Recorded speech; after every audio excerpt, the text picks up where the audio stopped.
Start 80 शब्द प्रति minute. वर्षों पहले जब मनुष्य का इस धरा पर आगमन हुआ तो उसमें अपने अथवा पराये की भावना नहीं थी। वह प्रकृति के नियंत्रण में अपने समुदाय के साथ रहता था। प्रकृति प्रदत्त चीज़ों से ही संतुष्ट रहता था। प्रकृति के अनुकूल कार्यकलाप से उसके पूरे समुदाय और उसकी पूरी दिनचर्या एवं जीवन शैली नियंत्रित थी। पहरा लेकिन यह स्थिति अधिक दिनों तक नहीं टिक सकी। मस्तिष्क के विकास के साथ साथ उसमें अपना तत्व की भावना का भी विकास होने लगा। इससे वह अपने आसपास के लोगों को अन्य लोगों से अलग समझने लगा। धीरे धीरे मानव समुदाय कबीलों में विभाजित हो गया। प्रत्येक कबीले के अपने आचार विचार एवं क्रियाकलाप होते थे। एक कबीले के लोग अपने को दूसरे कबीले से अलग समझते थे। अनेक कारणों से बार बार उनके बीच संघर्ष हो जाया करता था। प्रत्येक कबीले एक दूसरे को शत्रुता की भावना से देखते थे एवं उन पर अधिकार करने को तत्पर रहते थे। यद्यपि उनके बीच कभी कभी मित्रता भी हो जाती थी जो अपवाद मात्र थे। पहरा सभ्यता ज्ञान अर्थव्यवस्था आदि के प्रसार व विकास के कारण इन कबीलों का संयोजन जनपदों महाजनपदों आदि से होते हुए वर्तमान में देश के रूप में हो गया है। एक देश के क्षेत्रफल को प्रसारित एवं अन्य कारणों से सुविधा के लिए बड़े प्रदेशों में विभाजित कर दिया गया है। लेकिन वर्तमान में इन प्रदेशों को और छोटे भागों में बांटे जाने की मांग जन समुदाय में मुखरित हो रही है। इसके कारण भी बताए जा रहे हैं।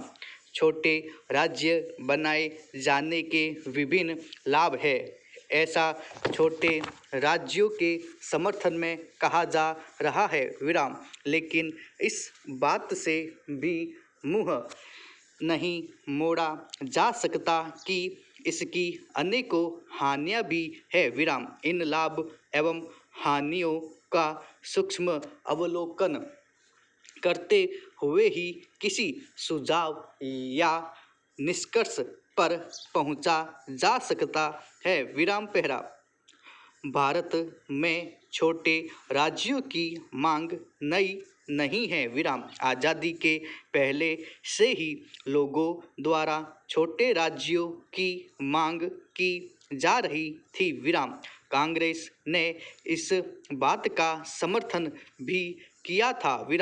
लेकिन आज़ादी के पूर्व होने वाली यह मांग भाषाई आधार पर थी। आज़ादी के बाद धीरे धीरे यह मांग तीव्र होने लगी।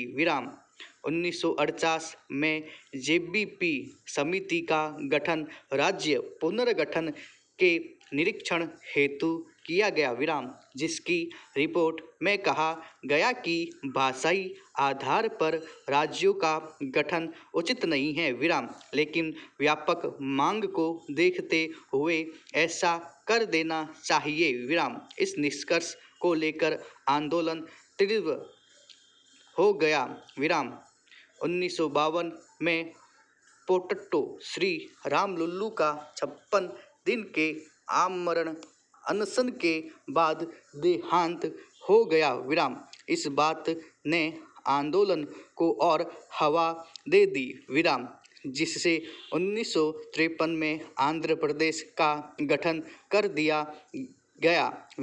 इस प्रकार आंध्र प्रदेश भाषाई आधार पर गठित पहला राज्य बना। पहरा आगे भी और अधिक मांग को देखते हुए 1953 में ही फजल अली की अध्यक्षता में राज्य पुनर्गठन आयोग का गठन किया गया। विराम। इस आयोग की सिफारिश पर 14 राज्यों एवं 5 केंद्र शासित प्रदेशों का गठन किया। विराम। इसके बाद के समय में पांडिचेरी, दमन एवं दीप, गुजरात, नागालैंड, छत्तीसगढ़, उत्तराखंड, झारखंड राज्यों का गठन करने के बाद अब कुल 28 राज्य एवं 7 केंद्र शासित प्रदेश है। विराम। लेकिन अभी भी राज्यों के पुनर्गठन की मांग बराबर बनी हुई है। विराम। क्षेत्रीय लोगों द्वारा की जा रही मांग के निहित तक है, लेकिन सभी में एक तर्क प्रमुख यह है कि यहाँ विकास हेतु ध्यान नहीं दिया जा रहा है। विराम।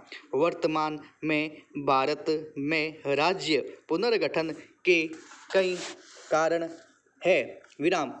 कुछ जगह विकास में पिछड़ेपन को लेकर है तो कुछ जगह भाषा को लेकर, कुछ जगहों पर जातीय भेदभाव की शिकायतें मिलती है तो कुछ जगह भौगोलिक असमानता।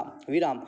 ज्ञातव्य है कि भारत विविधताओं का देश है। विराम। यहाँ ये बातें स्वाभाविक है, मगर अगर इन बातों को लेकर राज्यों का गठन किया जाता रहे तो भारत में अनगिनत राज्य बन सकते हैं, जो कि अपने आप में और भी जटिल समस्या बन सकती है। विराम। अतः इस बारे में कुछ निष्कर्ष निकालने से पहले हमें छोटे राज्यों के सकारात्मक एवं नकारात्मक पक्षों पर गहनता से विचार करना होगा। विराम।